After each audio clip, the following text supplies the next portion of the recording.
안녕하십니까. 여의도 24시입니다. 여러분들 오늘 이 시간에는 한동훈 전 대표가 쓴 책에 대해서 얘기를 해보겠습니다. 한동훈 전 대표가 자신의 페이스북을 통해서 책을 쓰고 있다는 소식을 전한 뒤에 저는 여러분들하고 그때 당시에 영상을 통해서 이런 얘기를 했습니다. 한동훈 전 대표가 책이 쓰고 있다고 하는데 그 책이 나오면 그 책 내용에 대해서 여러분들하고 좀 얘기를 해보고 싶다. 그리고 또 여느 정치인들의 책을 제가 분석했듯이 한동훈 전 대표의 책의 내용도 정말 심층해부를 해보고 싶다. 는 취지로 말씀을 드린 바가 있습니다. 그래서 그 직후에 이 책을 주문을 했습니다. 바로 이 국민이 먼저입니다. 이 책입니다. 여러분들 이거 어디서 받은 책이 아닙니다. 뭐 홍보용 책이 아닙니다. 증정용 책이 아닙니다. 제가 제 돈을 주고 산 책입니다. 뭐라 그럽니까? 내돈내산, 내돈내산인데 오늘 아마 받아보셨을 겁니다. 그때 당시에 주문하셨던 분들은. 그리고 또 온라인 사이트에서 주문하지 않으신 분들도 관심이 있으시다고 한다면 오늘 서점가에 방문하셔가지고 현장에서 이 책을 구입하셨을 거라고 생각합니다. 그리고 또 지금 이 시각쯤 되면은 아마 많은 분들께서 이 책을 내용을 전부 살펴보셨을 거라고 생각합니다. 여러분들 그런 생각이 들었습니다. 한동훈 전 대표 책 이 실물이 나오기 전에 이 친한계 인사들이 그 원고 같은 걸 보고 그런 평가를 했습니다. 너무 잘 썼다. 술술 읽힌다. 이런 얘기를 했습니다. 누굽니까? 김종혁 전 중앙일보 편집국장. 여러분들, 김종혁 전 최고위원, 이런 사람도 평생 그 언론사에 있던 사람 아닙니까? 평생 글을 썼던 사람 아닙니까? 평생 글을 써서 먹고 살았던 사람이, 그걸 업으로 삼았던 사람이, 술술 잘 읽힌다, 잘 썼다, 라고 평가를 한다면, 극찬을 한다면, 그건 정말 대단한 겁니다, 사실은. 왜냐면, 여러분들, 이 언론사의 데스크라고 한다면, 더구나 또 편집국장 정도 되는 직위까지 올라간 사람이라고 한다면, 그 글을 보는 시각 자체가 정말 깐깐합니다. 근데 그 깐깐할 수밖에 없는 사람이, 그런 위치에 있었던 사람이, 잘 썼다, 술술 읽힌다, 이렇게 평가를 했다고 한다면, 대체 얼마나 잘 썼다는 것인가? 저는 그런 의문을 가질 수밖에 없었습니다. 저 같은 경우에도 평생은 아니지만, 십수년째 지금 글을 쓰고 있습니다만, 어떤 글을 쓰든지 간에, 그 내용이 무엇이든지 간에, 그 분량이 짧고 길든지 간에, 매번 글을 쓸 때마다 받는 스트레스가 어마어마합니다. 그래서 저는 한동훈 전 대표가 과연 그렇게 잘 썼을까라는 그런 의구심을 갖고 있었습니다. 그런데 오늘 이 책을 받아보고 유감스럽게도 저는 아직 다 읽어보진 못했습니다. 첫머리 한 40페이지 정도 읽어봤습니다만 정말 잘 읽힙니다. 정말 잘 썼습니다. 이게 한동훈 대표의 필력인지 잘 모르겠는데 정말 이 40페이지 읽는데 몇 분이 채 걸리지 않은 것 같습니다. 이 책 전체가 한 380 몇 페이지, 390페이지 정도 되는 것 같은데 이 책을 전체를 읽는 데는 아마 불과 한 두어 시간이면은 다 읽을 정도로 정말 빠르게 읽을 수 있는 책이라고 저는 이렇게 생각을 하고 있습니다. 근데 이 책의 목차가 어떻게 됐고 이 책이 어떻게 구성되어 있고 이걸 여러분들한테 소개해 드리려고 한 게 아니라 제가 이 책 첫머리를 읽으면서 느꼈던 그런 감정들이 있어서, 그리고 또 제가 그동안의 영상을 통해서 이 윤석열 대통령의 비상계엄 선포에, 그 다음에 이 비상계엄 작전 시행의 부당성, 그 다음에 그 뒤에 진행됐던 헌재 탄핵 심판 과정에서의 윤석열 대통령의 주장의 비논리성, 이런 것들을 제가 영상을 통해서 여러분들하고 얘기를 했지 않습니까? 근데 그런 것들이 이 책에 압축적으로 기술되어 있기 때문에 이 내용들을 여러분들하고 같이 한번 읽어보면서 다시 한번 이 목차에 보면은 여러분들 이런 내용이 있습니다. 파트 1 해가지고 계엄의 밤이라고 되어 있습니다. 그 계엄의 밤, 그 당시에 느꼈던 감정, 분노가 될 수도 있고, 아니면 황당함이 될 수도 있고, 그 다음에 앞으로 이 정국이 어떻게 흘러갈 것인가, 여기에 대한, 두려움, 이런 것도 있을 수가 있을 것이고,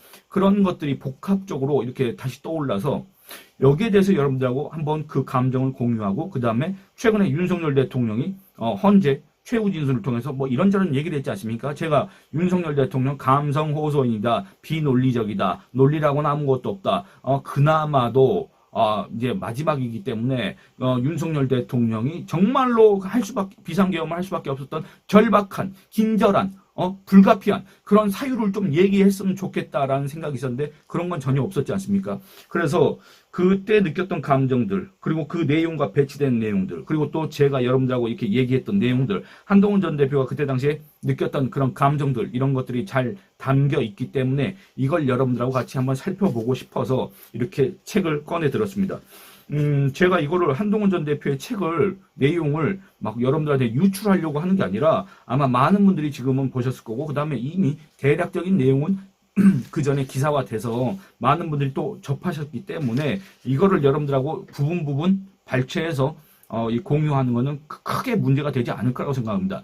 다른 책이라고 하면 또 모르겠지만 여러분들 이 정치인 한동훈의 책 같은 경우에는 정치인의 생각을 전하는 것이고, 여러분들 정치인의 생각이라는 건 더 널리 더 많이 전파되는 게 더 중요한 거 아니겠습니까? 그렇기 때문에 이걸 갖다가 여러분들하고 같이 한번 읽어보려고 합니다. 뭐 그렇다고 해서 여러분들하고 같이 이렇게 정독을 한다는 게 아니라 제가 부분 발췌를 했습니다. 일단은 2024년 12월 3일 날 그 계엄 당시, 계엄 선포 당시 느꼈던 여러분들의 그 황당함, 이런 것들이 떠오르시지 않습니까? 저는 이 한동훈 전 대표가 쓴 책, 이 책의 17페이지, 이 17페이지를 보면서 그런 감정들이 다시 떠올랐습니다.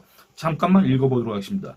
2024년 대한민국 대통령의 입에서 비상계엄 선포라는 낯선 단어가 나왔다. 오래되고 불쾌한 역사책에서나 보일 것 같은 표현이 뇌리에 꽂혔다. 저도 그랬습니다. 저는 그때 밖에 있었습니다만 제 후배가 저한테 이제 갑자기 윤석열 대통령이 비상계엄을 선포했다, 이런 얘기를 하는 겁니다. 황당했습니다. 뭐 말도 안 되는 소리를 하고 앉아있느냐, 이렇게 얘기했는데 그게 진짜였습니다. 그 뒤로는 대체 그 사람이 무슨 생각으로 했을까? 그리고 또 한편으로는 그랬습니다. 우리나라에 뭔가 정말 중대한 사건이 발생했나? 이런 불안감도 엄습했습니다만 결과적으로는 그거 없었지 않습니까? 그래서 그때 당시에 감정이 떠올랐다, 그 말입니다. 한동훈 전 대표도 그런 감정을 느꼈습니다. 잠깐 동안 멍했다. 귀를 의심했다. 저도 귀를 의심했습니다. 그리고 또 저는 그 후배를 의심했습니다. 어디 저기 뭡니까, 단톡방 이런 데서 가짜뉴스 보고 얘기하는 거 아닌가, 그런 생각을 했다, 그 말입니다. 느닷없이 비상계엄이라니. 그날 대통령 담화를 본 수많은 사람들이 잘못 듣는 줄 알았다고 했다. 저도 마찬가지였습니다. 얼핏 윤석열 대통령이 대학 시절 모의 재판에서 전두환 전 대통령에게 군사 반란 혐의로 무기징역을 구형했고 그로 인해 도피 생활을 했다는 기사를 읽은 기억이 났다. 그랬던 그가 지금 비상계엄을 선포했다. 초현실적인 장면이었다. 저도 역시 초현실적이라고 느꼈습니다. 정말 이게 현실인가? 그렇게 느꼈습니다. 짧은 순간 많은 것이 바뀔 것이고 우리 모두 그 이전으로 돌아갈 수는 없을 것이다. 정신 차리자. 비상계엄이라는 말을 듣자마자 어떻게 해서든 그걸 막아야겠다고 생각했다. 담화가 끝나기 전 나는 여당 대표로서 단호한 계엄 반대의 메시지를 준비하기 시작했다. 민주당의 정치적 폭언은 비판받아 마땅하다. 이재명 대표의 중범죄 혐의 방탄 등을 위해 검수, 완박 등 악법으로 사법 시스템을 무력화시키고 탄핵이라는 말을 꺼내는 것 자체를 역풍을 우려해 조심했던 우리 정치 환경에서 무려 29회의 탄핵을 시도했고 거부권 행사가 뻔히 예상되는 법률들을 싸움 걸듯 밀어 올렸고 역대 유례가 없는 예산 난도질을 밀어붙였다. 괴담과 가짜뉴스로 국정을 습관처럼 발목 잡았다. 민주당이 자행한 이런 폭거들로 인해 대통령이 느꼈을 좌절감과 국가의 미래에 대한 우려에 대해 공감한다. 내가 어느 누구보다 더 공감한다. 하지만 이 모든 문제는 정치와 사법 시스템으로 풀어야 할 일들이다. 그렇습니다. 여러분들, 저도 이 얘기를 수차 강조해 왔고 그저께 이 윤석열 대통령 최후 진술을 비판할 때도 이 얘기를 했습니다. 여러분들, 윤석열 대통령은 무슨 계엄의 형식을 빌린 대국민 호소였다고 했는데 그게 말이나 되는 소리냐, 그 말입니다. 그런 얘기를 지금 헌재 그 탄핵 심판 최후 진술을 통해서 헌재 재판관들한테 그리고 또 우리 국민들한테 그런 얘기를 해서야 되겠느냐라고 제가 말씀드렸지 않습니까? 바로 그 문제입니다. 이게 정치적인 문제고 그 더불어민주당 이재명 당이 총선을 통해서 얻은 거대 의석으로 그렇게 폭주를 하고 전횡을 저지르는 거, 그거 당연히 비판받을 수밖에 없고 그거 당연히 국민들이 견제해야 되는 거고, 그렇긴 하지만 그렇다고 해서 그게 계엄을 할 문제냐, 그 말입니다.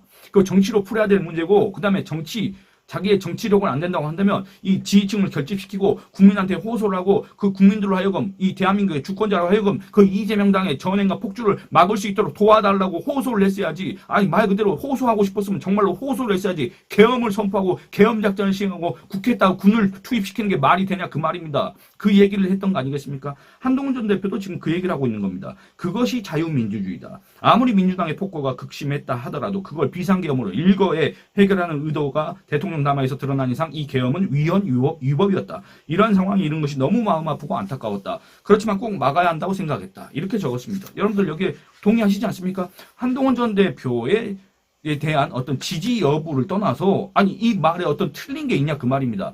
지금도 아마 제 영상, 이 영상도 마찬가지일 겁니다. 이 영상을 보신 분들 일부가 아마 비판적인 댓글을 다실 겁니다. 그래서 뭐 한동훈이 뭐 배신자고 한동훈이 어쩌고 저쩌고 윤석열 대통령이 구국의 영웅이고 윤석열 대통령의 비상계엄이 정당했고 이런 주장들을 하시는 분들이 분명 계실 겁니다만 그분들한테 한번 여쭤보고 싶습니다. 여러분들 지금 제가 읽어드린 이 국민이 먼저입니다. 이 책 기술 내용 중에서 논리적으로 법적으로 틀린 내용이 있냐 그 말입니다. 여러분들이 정말로 이 논리적으로 비판할 수 있는 대목이 있냐 그 말입니다. 그걸 여쭙고 싶다 그 말입니다. 그래서 한동훈 전 대표는 이렇게 얘기합니다. 왜 그게 계엄 반대 메시지를 신속하게 냈어야 됐냐? 왜 선명한 계엄 반대 메시지를 빠르게 냈어야 됐느냐? 그 이유에 대해서 적고 있습니다. 저도 여기에 대해서 공감을 했습니다. 그리고 또 이런 이유 때문에 한동훈 전 대표가 이런 걸 했기 때문에 윤석열 대통령의 계엄이 그렇게 무기력하게 그렇게 싱겁게 끝났다고 저는 생각을 합니다. 그래서 조갑재 전 월간조선 대표 이런 분들도 이 한동훈 전 대표 때문에 계엄을 막을 수 있었다. 이렇게 지금 긍정적으로 평가하고 있는 거 아니겠습니까? 그분이 원래는 이준석 같은 사람을 이렇게 긍정적으로 평가를 했지 않습니까? 저는 그 시각에 절대적으로 동의할 수 없습니다만 그 이후에 계엄 이후에는 한동훈 전 대표에 대해서 이렇게 긍정적으로 평가를 하고 있는데 그거에 대해서는 제가 동의를 한다 그 말입니다. 잠깐 다시 책으로 돌아가 보도록 하겠습니다. 왜 그러느냐? 첫째, 계엄 선포 소식에 놀란 국민들이 여당 대표가 강력하게 즉각 반대한다는 입장을 낸 것을 보면 이건 여당도 반대하는 계엄이다. 그러니 대통령 마음대로 되지 않을 것이다 라고 안심할 것이다 라고 이렇게 적었습니다. 맞습니다. 여러분들 비상계엄 제 평생에 있었던 그 비상계엄이라는 걸 저는 정말로 제가 겪어본 일은 아닙니다. 제가 지금까지 살면서 제가 지금 40대 중반인데도 그런데 이런 메시지를 접하는 순간에는 맨 처음에 황당하고 그 다음엔 이 나라가 어떻게 되는 건가 그리고 또 이 정권은 어떻게 되는 건가 이렇게 불안해지고 그랬는데 한동훈 전 대표의 그런 메시지로 인해서 별일 없이 끝날 수 있겠구나 라는 그런 생각이 들었다 그 말입니다. 두 번째, 계엄에 동원된 군인과 경찰이 뭔가 크게 잘못돼가고 있다. 시키는 대로 하다가는 인생 망치겠다는 생각이 들면 적극적으로 계엄 명령에 부역하지 않을 것이다. 적어도 군인과 경찰이 소극적으로 행동할 명분을 줘야 했다. 어찌 보면 이들도 피해자였다. 이게 마찬가지입니다. 윤석열 대통령은 대체 2시간짜리 내란이 어디 있습니까? 어쩌고 저쩌고 계속 얘기를 했지 않습니까? 그런데 여러분들 보시기 바랍니다. 그 계엄이 2시간짜리 2시간 안에 끝날 걸로 기획을 하고 예상을 하고 했던 그 계엄입니까? 여러분들 이 포고령 같은 거 보시면 그런 계엄이었습니까? 절대 그렇지 않습니다. 꽤 장기간 그걸 유지하려고 했던 의도가 너무나도 보이지 않습니까? 그런데 그게 왜 실패할 수밖에 없었냐? 그런데 국회 계엄 해제 의결을 왜 그걸 갖다가 막을 수 없었느냐? 그때 당시에 계엄 작전에 투입됐던 그 군과 경찰들이 소극적으로 행동했기 때문에 그렇습니다. 소극적으로 행동한 이유는 뭐겠습니까? 일단 그 계엄이 정당성이 없었다. 명분이 없었다. 그리고 또 두 번째, 이런 한동훈 전 대표를 비롯한 이 정치권 인사들이 일제히 여기에 대해서 반대 메시지를 표명했기 때문에 물론 그 나머지 사람들은 그 반대 메시지를 공개적으로 낸 적도 없고 그 다음에 이렇게 어떤 우리 국민들한테 안심할 수 있도록 이렇게 한 적도 없고 그 다음에 이 군경이 이 계엄은 잘못된 것이다 라는 그런 인식을 심어줄 만한 메시지를 낸 적도 없지만 그냥 통칭 정치권이라고 하겠습니다. 이런 와중에 이 계엄은 잘못된 것이다. 이 계엄은 위헌위법이다. 누가 얘기했습니까? 한동훈 전 대표가 얘기했지 않습니까? 그런 순간에 이거에 동참했다가든 요거에 동조했다가는 정말로 인생 망칠 수도 있겠다 했기 때문에 그 군경이 그렇게 소극적으로 대응했고 이 윤석열 대통령의 그런 지시사항을 충실하게 이행하지도 않았다 그 말입니다. 그렇기 때문에 그 계엄이 그렇게 무기력하게 끝날 수밖에 없었다라고 평가할 수 있지 않습니까? 그 얘기를 하는 겁니다. 그리고 또 셋째, 국내임 의원들과 당원들에게도 우리가 이 비상계엄을 지지해서는 안 된다는 당대표의 메시지를 전달해야 했다. 이 이슈에 대한 판단은 대부분 초기에 결정된다. 논쟁의 프레임이 비상계엄 찬반으로 흘러서는 안 된다고 생각했다. 여당에서 계엄 찬반 논쟁이 붙으면 계엄을 막기 어렵다고 했다. 여당에서 선명하게 반대해야 유혈 사태 없이 계엄을 막을 수 있다고 확신했다. 그런데 이날 내가 신속한 계엄 반대 입장을 내놓은 것을 놓고 다음 날부터 중진 의원들 몇몇이 강한 유감을 표시했다. 비상계엄을 선포한 깊은 뜻이 대통령에게 있을 수 있는데 여당 대표가 곧바로 반대 입장을 찬물을 끼얹었다는 것이다. 내 행동이 성급하고 경솔하다고 지적했다. 심지어 언론 인터뷰에서 실명으로 이런 비판한 의원도 있었다.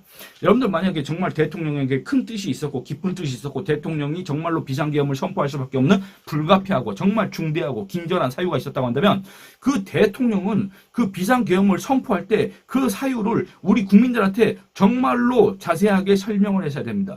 정말 이렇게 불가피하기 때문에 어쩔 수 없이 이런 비상계엄을 선포할 수밖에 없는 지경에 이르렀다고 우리 국민들을 설득했어야 됩니다. 그런데 윤석열 대통령의 비상계엄 선포 그때 당시에 그 내용 한번 상기해 보시기 바랍니다. 그런 내용이 있었습니까? 그때나 헌재 탄핵 심판 최후진 때나 별다른 내용이 없지 않습니까? 그런 상황입니다. 그 내용들이 다시 떠올랐습니다. 여러분들 다시 읽어보겠습니다. 하지만 나는 그때나 지금이나 전혀 그렇게 생각하지 않는다. 아무리 목적이 정당하더라도 초법적 권력 행사를 해서는 안 된다. 저도 여러분들한테 누차 얘기했던 것이고 여러분들도 다 여기에 동의하시지 않습니까? 정치와 사법 시스템으로 풀어야 할 일들을 비상계엄을 통해 반대파를 잡아넣겠다는 발상은 반헌법적이다. 자유민주주의 국가에서는 있을 수가 없는 일입니다. 여러분들 이 법치주의 국가에서는 있을 수가 없는 일입니다. 여러분들 공정과 원칙, 정의와 상식을 그 가치를 구현해달라. 반듯한 대한민국을 만들어달라. 정말로 이 범죄자가 설치는 정말로 이 법을 우습게 하는 사람들이 이 설치는 이 나라를 정말로 법치 주의를 다시 실현시켜 달라고 해서 뽑은 사람이 바로 윤석열 대통령 아니었습니까? 근데 그 윤석열 대통령이 자기가 정치적 위기에 몰렸다고 해서 명태균 리스크, 김건희 리스크 때문에 자기의 지지율이 계속 떨어진다고 해서 그리고 또 우리가 지금까지도 알지 못한 그 어떤 이유가 있다고 해서 계엄을 선포한다는 게 말이 됩니까? 그 얘기를 하는 겁니다. 군사 독재 시절에나 가능한 발상이다. 아울러 전쟁과 사변이 아닌 상황에서 비상계엄은 절대 용인될 수 없다. 우리 당이 배출한 대통령이 한 일이라 너무 안타깝지만 대한민국이 먼저였다. 국민이 먼저였다. 이런 얘기를 하고 있습니다. 그리고 그 뒤에 계속 이어서 읽어보도록 하겠습니다. 윤석열 대통령은 이런 얘기했습니다. 만약에 내가 그걸 갖다가 정말로 국회를 무력화시키려고 했다면 계엄 해제 요구를 못하게 하려고 했다면 내가 왜 평일에 했겠느냐 이런 취지의 항변을 여러 차례 했지 않습니까? 한동훈 전 대표는 이런 얘기를 하고 있습니다. 여의도로 가는 차 안에서 나는 왜 계엄의 D-Day를 평일 밤으로 택했을까 생각했다. 만약 평일이 아니라 금요일 밤이나 휴일에 계엄을 선포했다면 국회의원 151명 이상이 바로 국회에 모이기는 훨씬 어려웠을 것이다. 금요일 밤이나 휴일에는 대부분의 국회의원들이 지역구 활동을 위해 이렇게 쭉 있습니다. 그런데 왜 평일을 골랐을까? 아무리 생각해봐도 화요일인 12월 3일에 비상계엄을 해야 할 이유가 없어 보였다. 뭔가 비합리적인 이유의 택일이 있었던 것이 아닐까 하는 생각까지 들었다. 그럼에도 일과 시간이 아니고 의원들이 모이기 어려운 밤 10시 넘어 기습적으로 비상계엄을 선포한 것을 보면 계엄을 실행한 측에 국회 계엄 해제 요구 결의를 맡겠다는 의도가 충분히 있었던 것처럼 보였다라고 한동훈 전 대표가 지적을 하고 있습니다. 여러분들 이 12월 3일 어떤 일이 있었습니까? 바로 명태균이 구속 기소가 됐습니다. 물론 그 전후 해가지고 여러 가지 또 대형 사건들이 있었고 예정돼 있었지만 어쨌든 가장 핵심적인 사건은 바로 이 명태균 리스크였고 명태균 의혹이었고 이 명태균이 12월 3일 날 구속 기소가 됐다 그 말입니다. 이거하고 윤석열 대통령의 비상계엄, 갑작스런, 느닷없는 비상계엄 선포하고 전혀 여러분들 상관관계가 없습니까? 저는 상당히 상관관계가 있다고 생각을 합니다. 그래서 그때 그렇게 할 수밖에 없지 않았을까 이런 생각을 하시는 분들이 많이 계시지 않습니까? 그리고 이제 마지막으로 이 부분만 더 읽어보고 이 영상을 끝내도록 하겠습니다. 이 포고령 내용입니다. 포고령. 한동훈 전 대표가 이 계엄사의 포고령 이 내용을 놓고 이런 얘기를 하고 있습니다.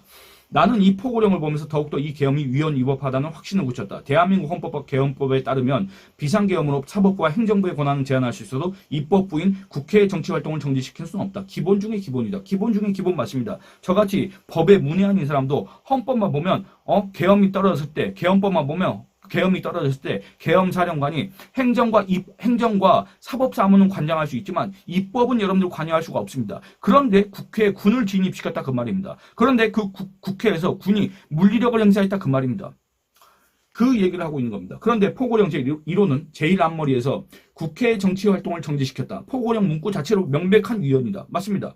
도대체 누가 이렇게 반헌법적인 내용을 포고령에 버젓이 넣었을까? 기본적인 것조차 스크린하지 않고 포고령을 만들 정도면 정말 이견을 허용하지 않는 극단적인 생각을 가진 사람들끼리 모여 준비한 것으로밖에 볼 수 없다.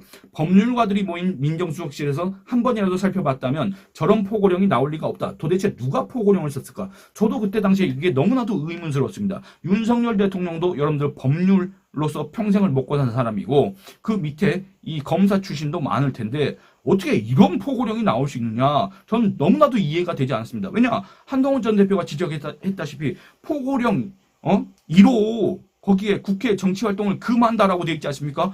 헌법기관인 국회 정치활동을 어떻게 금할 수가 있습니까? 안 그렇습니까? 형법상의 헌법기관의 권능 행사를 강압적으로 불가능하게 하는 걸 국헌문란이라고 하는데 어떻게 이 법을 전공하고 법으로 평생 먹고 산 이 윤석열 대통령과 그 밑에 있는 참모들은 이런 생각을 못하고 이런 포고령 갖다가 필터링을 못하고 이 포고령을 그대로 내놨을까? 이해가 되지 않았습니다. 근데 윤석열 대통령 뭐라 했습니까? 그거 김용현이 쓴 거다. 김용현이 과거 그 사례를 갖다가 이렇게 베껴 쓰다 보니까 그런 실수를 한 것이다. 이렇게 얘기하고 있지 않습니까? 여러분들 여기에 대해서 공감하실 수 있겠습니까? 윤석열 대통령을 지지하신 분들한테 묻고 싶습니다. 그게 정말 여러분들 그럴 수도 있다. 이렇게 생각하는 겁니까? 정말 이해가 되지 않습니다. 이 사람들은 비상계엄이면 뭐든 할 수 있다고 착각하고 막 하고 있구나 생각했다. 저도 그렇게 생각했습니다. 법적 요건이나 헌법상 제한에 대해 바른 말을 해주거나 최소한의 점검조차 하지 않는 계엄이라니 저도 이런 의문이 들었습니다. 저게는 진짜 최소한의 어떤 견제 장치도 없구나. 최소한의 어떤 충원, 조언을 하는 참모들도 없구나. 그런 생각을 했습니다. 그렇기 때문에 국정이 저렇게 될 수밖에 없었구나. 그렇기 때문에 김건희 리스크가 저렇게 상존할 수밖에 없었구나. 그런 생각을 했다 그 말입니다. 이들이 계엄에 성공하면 어떤 일이 펼쳐질지 걱정이 더 커졌다. 더욱더 계엄을 서두르 막아야겠다는 생각이 들었다. 라고 이렇게 돼 있습니다. 그래서 제가 집에 들어와서 이 책 읽은 시간이 한 10분 남짓입니다. 10분 남짓, 이 40페이지 정도 읽으면서 참 많은 것들을 느꼈고, 그동안에 한 2달 동안에 여러분들하고 얘기했던 내용이 정말로 압축적으로 이 한동훈 전 대표 이 책에 기술되어 있었기 때문에 이런 것들을 다시 읽어보면서 여러분들과 그 계엄의 밤, 그때 당시의 감정, 그때 당시의 기억, 이런 것들을 다시 한번 떠올려 봤습니다. 예, 여러분들 이 영상은 여기서 마치도록 하겠습니다. 앞으로 제가 이 책을 계속 읽어가면서 이 국민이 먼저입니다 나왔던 그 내용들과 그 다음에 윤석열 대통령의 주장과 그리고 또 앞으로의 정치 상황 이런 거에 대해서 계속 얘기를 해보도록 하겠습니다. 오늘 이 영상은 여기서 마치도록 하겠습니다. 댓글 후원을 해주신 찐 영화 사랑 님께 이제 감사 인사를 드리겠습니다. 여러분들 좋아요 많이 눌러주시고 의견 많이 남겨주시고 그다음에 채널 구독과 영상 시청을 다른 분들한테 권유해 주시길 부탁드리겠습니다. 감사합니다.